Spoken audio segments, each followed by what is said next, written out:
All right, real quick, I just wanted to speak on the suspension of Iasmin Lucindo. She was suspended for a failed drug test. They say that the drug is called mestrolone. Isn't that right? Mestrolone.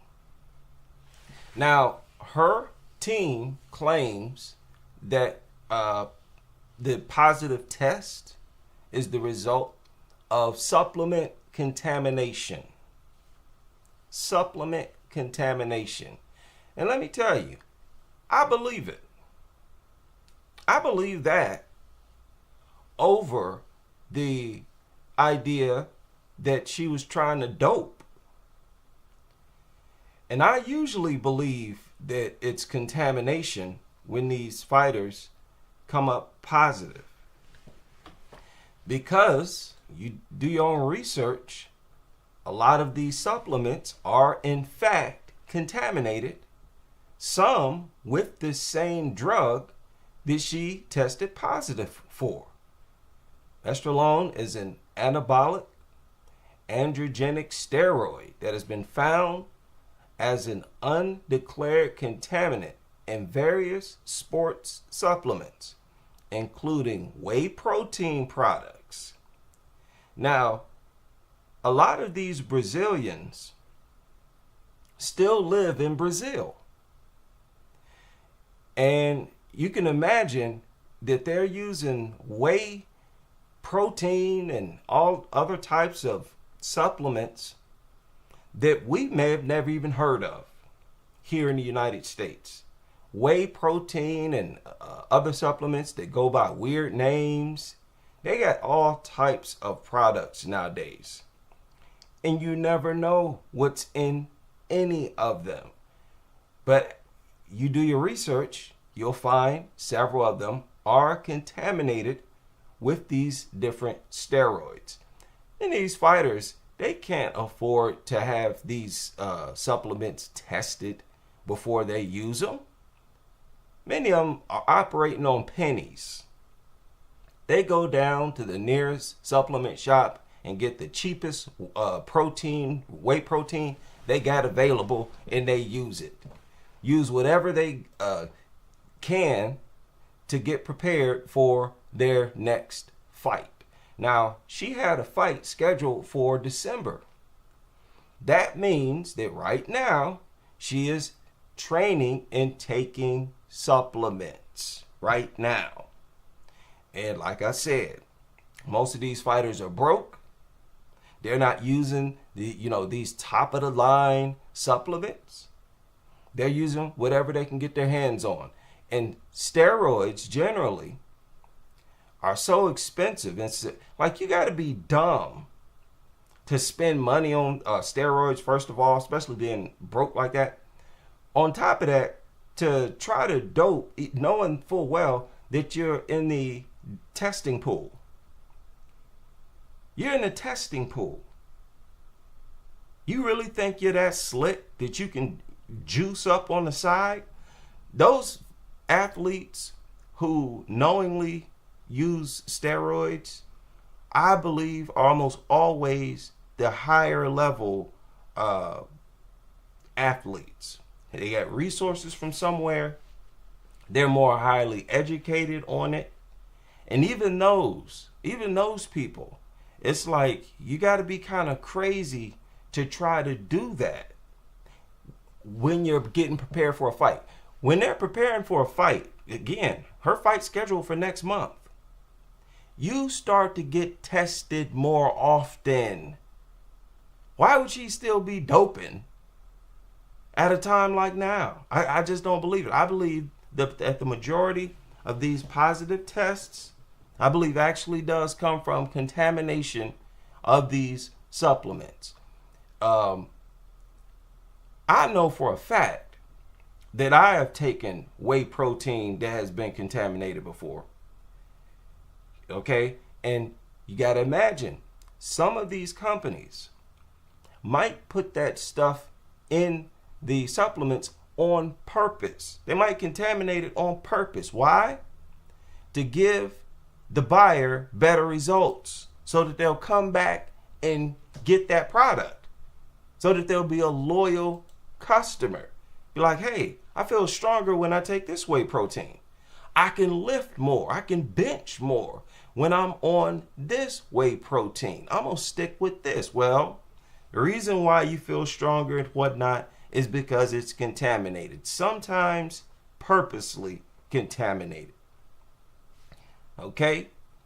So they say they found this in various supplements. This contamination can be either intentional. You see it, they're admitting it right here. That it can be intentional. They're telling you right there that some of these manufacturers intentionally add steroids to their whey protein. Adulteration or unintentional cross-contamination during manufacturing. It is a known issue within the supplement industry and can lead to positive doping tests in athletes. Okay, many of these fighters, they're not that school. They don't have good leadership, good team. Okay, and I just don't think that the majority of them are dumb enough. Hey, let me juice up.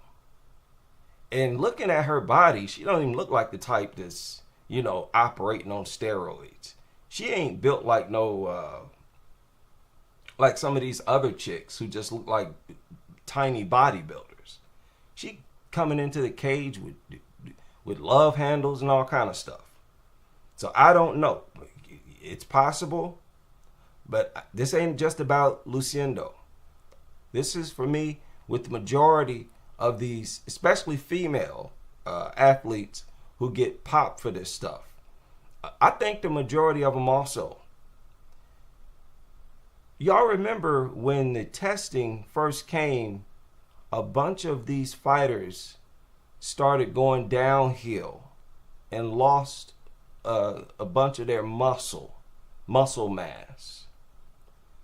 That's because a lot of them knew, it's not smart to be using this stuff when we have VADA testing or WADA testing or whatever it is, and they come off it. I believe most of them are in fact natural. They're not trying to get through or evade and deceive the doping tests. I believe I wouldn't call them natural if they've doped before entering the testing pool, but they're not on it while they're in the UFC, is what I'm saying. That's what I personally believe. So I just wanted to put that out there and keep in people's mind, because I know when people hear that it could have been contamination, they look at that as an excuse. Like, oh, stop it. These supplements are not contaminated with steroids. For whatever reason, people look at that as a lie or something that's like unbelievable, hard to believe. Oh, contaminated supplements. How ridiculous is that? No, that is the norm. It's the norm. It's quite prevalent. I think most people would be surprised to find out how many products are actually contaminated, where you do some tests on that, on the stuff, and you'll find that it has actual hormones in it, pro-hormones in it. What is this? One study specifically investigating hormones in protein-based sports supplements detected 4 some type of steroid in 9 whey samples, indicating the general risk of steroid contamination in these products. 9 different whey protein products contaminated with steroids. Just think about that. Think about that. That's actually kind of ridiculous. I can't even sit here and name 9 different whey protein supplements. Me personally right now. And I went at least a couple decades purchasing and using whey protein and different types of powdered protein. That's ridiculous. That's like maximum contamination right there. You found it in 5 different whey supplements? That's ridiculous. Primary causes are poor quality control in manufacturing facilities that are also produce pro-hormones, or deliberate adulteration by manufacturers to enhance the product's perceived effects. And muscle growth. They listed muscle growth, but let me tell you, it's not simply muscle growth. That's actually ignorant that they put muscle growth. Because the real benefit is strength, which leads to muscle growth.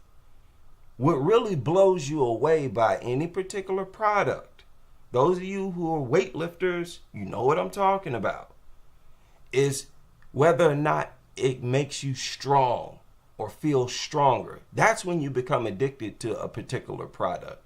It's like, whoa, when I'm taking this, I feel like Superman. Okay? I can bench 300 for 9-10 reps, etc. Risk to athletes. Water holds athletes responsible for enduring. Right. So we'll see what happens.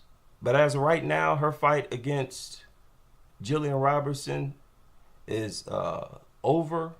I don't know if they're going to replace her with a different opponent or what. And I wasn't sure what was going to happen in that fight. You know, Jillian is on a roll, but I suspect that she may have been defeated by Iasmin because, yes, she's good on the ground, but Iasmin, she likes to fight and wrestle on the ground as well. And we've seen Jillian outdone in the wrestling department before. We've seen her takedowns get rejected, and we all know about her striking. I would take, as far as a striking match, I would take Lucindo over Jillian every day of the week. So it's too bad that the fight got called off. We'll see what happens going forward.